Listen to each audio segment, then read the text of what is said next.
Muy buenas noches, mi nombre es Daniel Santiago Martín Franco, hago parte del grupo 15304813A-2201.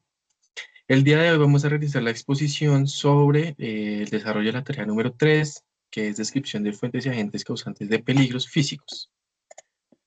Bueno, ¿qué es lo que buscamos desarrollar con esta tarea? Uno, describir pues las fuentes generadoras de agentes causantes de peligros físicos, así como lo dice la guía, y lograr determinar o encontrar esos efectos que pueden generar sobre la salud de los trabajadores. También deseamos ampliar un poco sobre los conceptos o efectos sobre la salud y medidas de prevención en los entornos laborales causadas por estos agentes físicos y una identificación teórica de los posibles riesgos que se encuentran presentes dentro de el entorno que escogimos para el desarrollo de la actividad. También lograr describir un poco la exposición esperada que se tiene y los efectos potenciales que pueden desarrollar sobre los trabajadores. Bueno, la industria que la cual nosotros escogimos es la fabricación de envases farmacéuticos y cosméticos. Eh, este tipo de procesos lo busca o involucra dentro de su desarrollo y gestión mm, procedimientos los cuales tiene como inyección, soplado, termoformado, corte y embalaje, ¿sí? Estos procesos generan una serie de exposición a riesgos físicos que nosotros como profesionales de seguridad y salud en el trabajo, ya sea como encargados o como analistas o como inspectores, debemos llegar a identificar y evaluar estos tipos de efectos para garantizar, uno, un cumplimiento normativo y dos, poder desarrollar espacios seguros para cada uno de nuestros colaboradores. Bueno, ¿qué riesgos logramos identificar? En temperatura, tenemos un nivel moderado alto en las áreas que son de inyección y soplado, y también en moldes porque hay máquinas o equipos que llegan a generar eh, temperaturas de entre 200 o mayores grados Celsius. ¿Esto para qué? Para que el material pues llegue a su punto de fundición y logremos darle como tal pues la cantidad, el diseño, la forma al frasco que necesitamos. En este tipo de eventos, ¿qué podemos encontrar o a qué efectos se encuentran expuestos nuestros colaboradores? A quemaduras por contacto directo, a estrés térmico y fatiga por calor y obviamente una disminución en el rendimiento físico y deshidratación. A nivel de radiación, logramos identificar que tenemos un nivel bajo o moderado, ya que, digamos, en procesos como lo son en etiquetado, tintas, o inclusive en los análisis de control de calidad que se utilizan de pronto rayos UV, pues se van a encontrar un poco expuestos de una forma puntual y controlada. ¿A qué hacemos referencia con este tipo de exposición puntual y controlada? Cuando nosotros desarrollamos el análisis como tal de este tipo de rayos o utilizamos este tipo de elementos, lo vamos a hacer realizar por medio de un espectrofotómetro, ¿sí? Que es un equipo que me permite a mí identificar, eh, uno, qué tipo de material es, ¿sí? Por medio de un estándar, y dos, lograr determinar el paso de ese haz de luz en como tal el frasco, ¿sí? Situaciones controladas en este tipo de situaciones por medio de un equipo, pero igual tenemos una serie de efectos que pueden llegar a afectar a nuestros colaboradores. El primero es la lesión dérmica, un daño ocular y un riesgo de efecto crónico en tejidos. Como sabemos, digamos que este tipo de radiación o este tipo de rayos lo que hacen no solamente es que genera una refracción como tal, sino que también a nuestro organismo nos puede generar una serie de efectos, ya que no estamos como con esa contrarrestación que se puede dar a nivel de pronto con una barrera o con un acrílico o un panel para este tipo de situaciones. Entonces puede llegar a darse este tipo de situaciones. A nivel de vibraciones, tenemos un nivel moderado, ya que las máquinas pues se van a encontrar en constante uso, van a tener una exposición constante, frecuente, sobre todo en manos y brazos, ¿sí? Entonces puede generarme síndrome de vibración de mano-brazo, puede generarme trastornos musculoesqueléticos, puede generarme fatiga laboral y una disminución de destreza manual. A nivel de presión atmosférica tenemos un nivel bajo moderado, ya que hay sistemas de aire comprimido, cámaras de vacío y procesos y procesos de soplado. No significa que esta exposición sea continua, más bien es intermitente, pero puede llegar a ser crítica si no lo tenemos en cuenta. ¿Qué efectos nos puede generar? Barotraumas o afectaciones en el oído medio, lesiones auditivas, ¿sí? Ya sea por fugas que se puedan generar por el uso inadecuado de los EPPs o de pronto por explosiones de recipientes. También existe la posibilidad de generar una serie de accidentabilidad grave, ya sea que genere algún tipo de fuga o cualquier elemento que genere presión, pues genera una ruptura y eso se materializa en un accidente como tal. Dentro de los datos básicos se selecciona una serie de actividades, las cuales logramos determinar que la gran mayoría son rutinarias. Quiere decir que aunque la exposición en ciertos factores puede ser baja, dentro de la labor pues nos va a aumentar el nivel de exposición. Por eso es necesario llegar a identificar este tipo de riesgos, porque la labor pues sí va a generar una serie de exposición rutinaria como tal.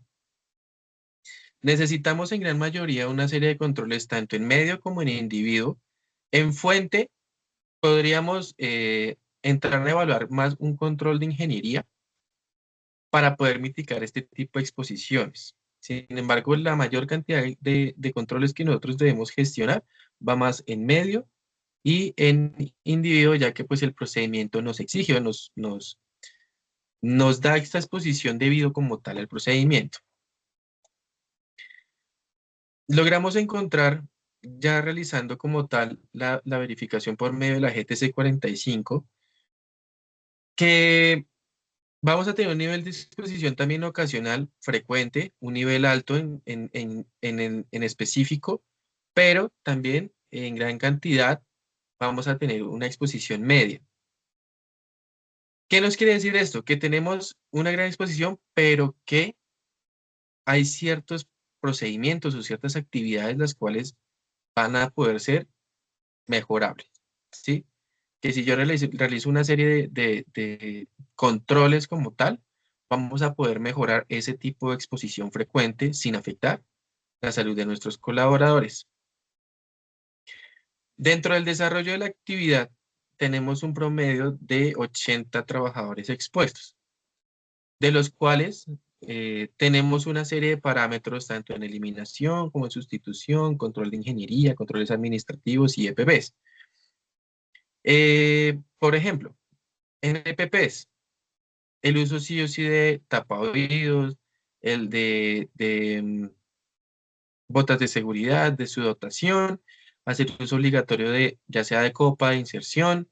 En control de ingeniería vemos que hay sistemas de control tanto de humedad como de temperatura.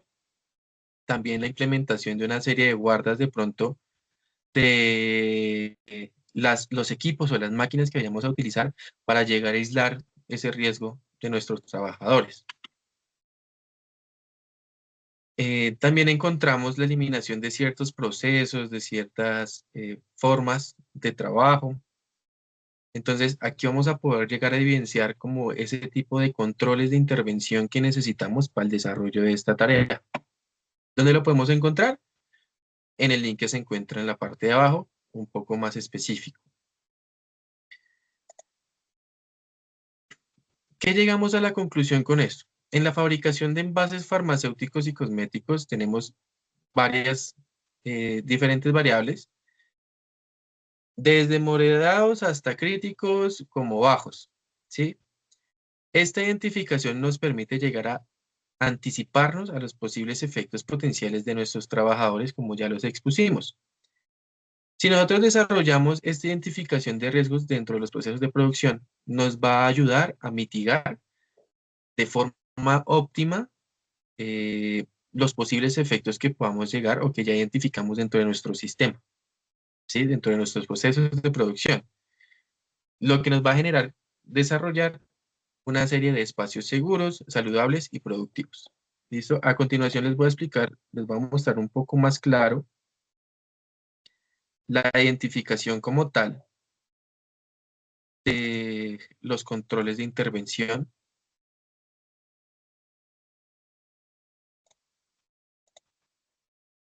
¿Listo? Entonces aquí ya vemos un poco mejor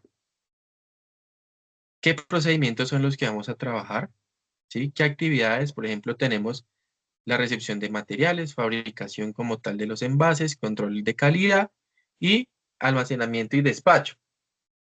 ¿Listo? Eh, una exposición rutinaria, ¿sí? Controles en la fuente y en individuo. Controles de intervención. Entonces, en eliminación, por ejemplo, aquí encontramos eliminar equipos obsoletos con alto riesgo térmico vibratorio. Quiere decir que nosotros necesitamos sustituir esas máquinas antiguas para que por unas más nuevas que ya vienen con esa baja de las emisiones como tal, de calor y vibración. Pruebas innecesarias que generan exposición a radiación. Podemos sustituirlos por un método o alternativas de uso de UV, ya sea por un equipo, como les decía, por espectrofotometría un poco más robusto, un poco más seguro, en donde tengamos unas condiciones un poco más controladas. ¿Mm?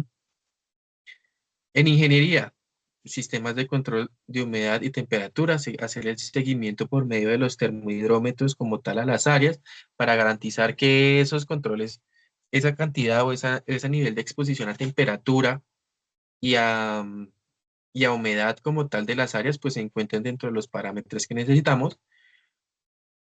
También logramos encontrar, por ejemplo, el tema de aislamiento de los moldes, amortiguadores en los equipos, adecuación de certificación de ventilación forzada, ¿sí? Para lograr disminuir, por ejemplo, el tema del calor, un tema de disipación de calor, un confort térmico, amortiguadores para de pronto llegar a evaluar qué partes móviles o rotativas de los equipos, por ejemplo, en el área de inyección, que genera un tipo de moldeo en donde genera una rotación, pero a la vez sube y baja, qué tipo de amortiguadores o el sistema de amortiguación que podemos generar en esos sistemas que no nos afecte producción, pero que nos ayude a mitigar el tema de vibraciones, ¿sí? El tema de blindaje, generar una estructura, ¿sí? O una guarda de seguridad donde me aísle a mí, mi trabajador, mi colaborador, durante el desarrollo de su tarea. ¿Mm? A nivel procedimental, todo lo que son capacitaciones de inspección, registros de inspectarios, inspecciones periódicas, controles preoperacionales, todo el tema de mantenimientos preventivos y correctivos, señalizaciones, ¿m? Protocolos de clasificación y etiquetado de los materiales, por ejemplo, en el tema de almacenamiento y despacho de materiales, y el tema de EPPs, generar un sistema de EPP robusto para cada una de las actividades que vamos a desarrollar. ¿Listo? Eh, ¿Qué conclusiones logramos encontrar? Las que ya hemos nombrado. La identificación de estos procesos nos van a ayudar a mitigar como tal toda esa serie de eventos, toda esa serie de posibles riesgos que vamos a encontrar dentro de nuestra gestión. Eso sería todo por el momento. Muchísimas gracias por la atención. Espero que la exposición haya sido de gran ayuda, que dentro del desarrollo de nuestra actividad logremos generar esos espacios de trabajo seguros, saludables y productivos para cada uno de nosotros. Muchas gracias.